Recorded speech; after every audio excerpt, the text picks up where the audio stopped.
Example, sketch the graph of the function ln of x over x. The domain of this function are all x's which are positive, strictly positive. You cannot have x equals 0 because of two reasons. Not only that you have something over x, but also ln of x is a function with domain only positive x's. Vertical asymptotes first.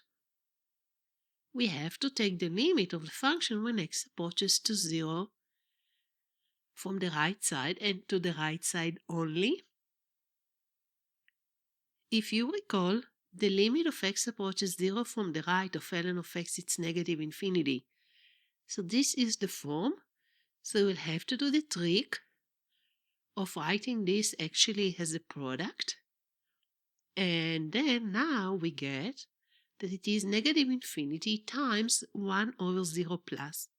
1 over 0 plus is infinity, and we get negative infinity times infinity, which is just negative infinity. This is telling me that x equals 0 is a vertical asymptote.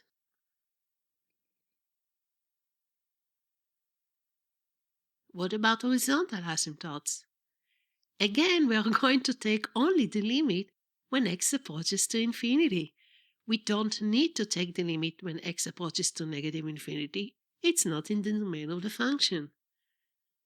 And now we can use L'Hopital, and we are getting 0.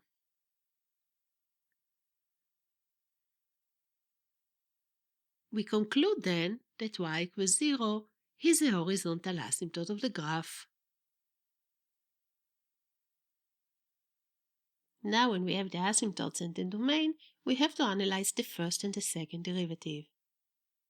Here is the first derivative. We are going to use the quotient rule, simplify, and we get 1 minus ln of x over x to the power of 2. To find critical, I would like this to be 0. For that, ln of x has to be 1, which means that x should be equals to e. We have then one critical number. We are going to substitute x equals e in the function to get the critical point. We get that e, 1 over e, is a critical point, and this is, by the way, the only critical point. Now let's focus our attention to the second derivative. Again, we are using the quotient rule.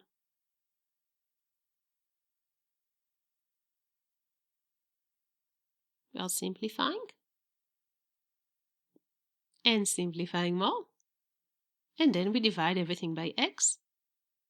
And we get 2 ln of x minus 3 over x cubed. Now I would like this to be 0, which means that 2 ln of x equals 3. And ln of x is 3 over 2. And x is e to the power of 3 over 2. And we know that at this point the second derivative is 0. Now we have two important coordinates on the graph. Now we are going to take the first and the second derivative and do the chart and finish up the graph. Let's now sketch the graph using the chart. So here is the chart. First the asymptotes. Here is the vertical asymptotes x equals 0. And here is the horizontal one, y equals 0, only at infinity. There are two important values for the x's. X equals e because the first derivative is 0, and x equals e to the 3 over 2 because the second derivative is 0. Now we have to take sample points to find pluses or minuses for the first and the second derivative. Let's start with the first derivative. Between 0 and e we can take x equals 1.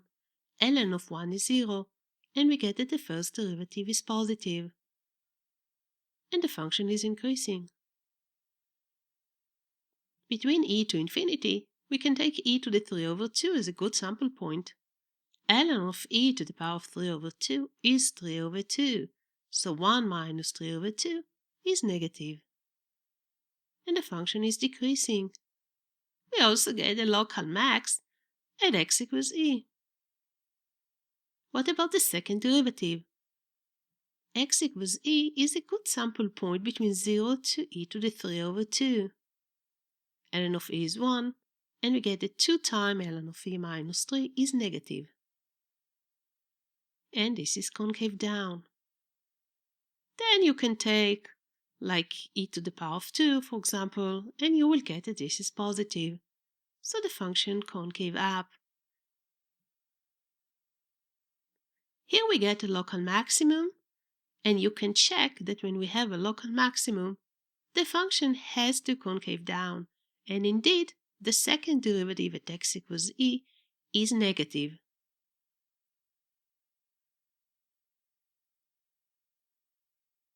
We also get that this is an inflection point because the concavity changes at t equals 3 over 2.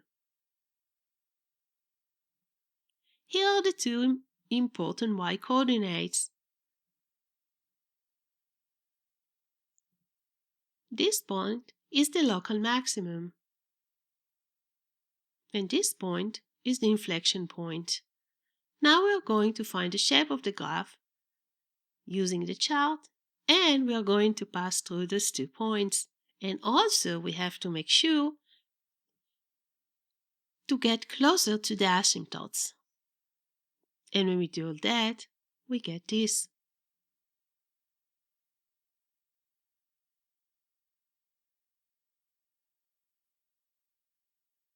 You can see what happened with the limits.